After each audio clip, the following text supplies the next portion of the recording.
Hello friends, welcome to Dhruva fashion designer channel. இன்றைக்கி ஒரு சின்ன டிசைனிங் வீடியோ தான் பார்ப்போம். ஒரு பார்டர் டிசைன் கோரா ஒர்க்கில் எப்படி டிசைன் பண்ணலான்னு பார்ப்போம். ஃபஸ்ட்டு வந்து 2 அவுட்லைன் அடித்தாச்சு. 2 பீட்ஸ் போட்டு, அதாவது இதோடைய கேப் வந்து 1/4 இன்ச் மட்டும் இருக்குது போட்டு நம்ம இந்த அவுட்லைன் கொடுத்துக்கிட்டால் தான் வந்து கரெக்டாக நம்ம அந்த இடத்துல ஒரே ஈவனாக அந்த லோடிங்கை கொண்டுட்டு வர முடியும். அதுக்காக தான் நான் இதை வந்து போட்டுக்கிட்டேன். ஏன்னா பிகினருக்கு இது கொஞ்சம் யூஸ்ஃபுல்லாக இருக்கும். இப்படி போட்டுக்கிட்டால் நம்ம எப்படி போடுறதுன்னு சொல்லி பார்ப்போம்.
இந்த நெக்குக்கு பக்கத்தில் இந்த டிசைனை தான் நம்ம வச்சு பார்டர் மாதிரி எடுக்க போகிறோம். இதை எடுத்துகிட்டு இதை எப்படி செட் பண்ணுறதுன்னு சொல்லிட்டு இந்த வீடியோவில் பார்ப்போம்.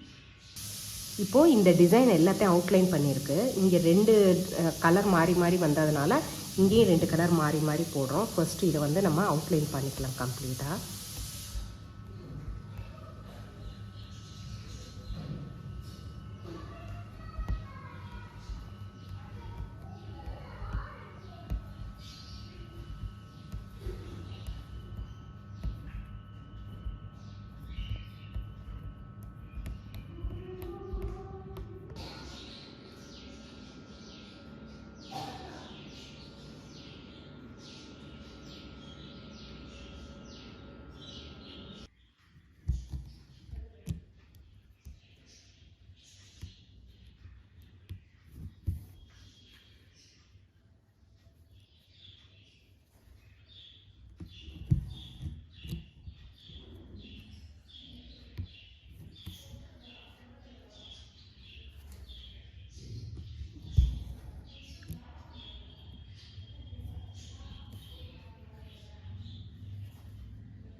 இந்த டிசைன் முடித்த பின்னாடி இதோடைய ஃபுல் வியூ இது தான். ட்ரை பண்ணி பாருங்கள். சிம்பிளான, அதே நேரத்தில் ரொம்ப கிராண்டான ஒரு டிசைன் இது. அடுத்த வீடியோவில் பார்ப்போம். பை அண்ட் தேங்க்யூ ஃபார் வாட்சிங்.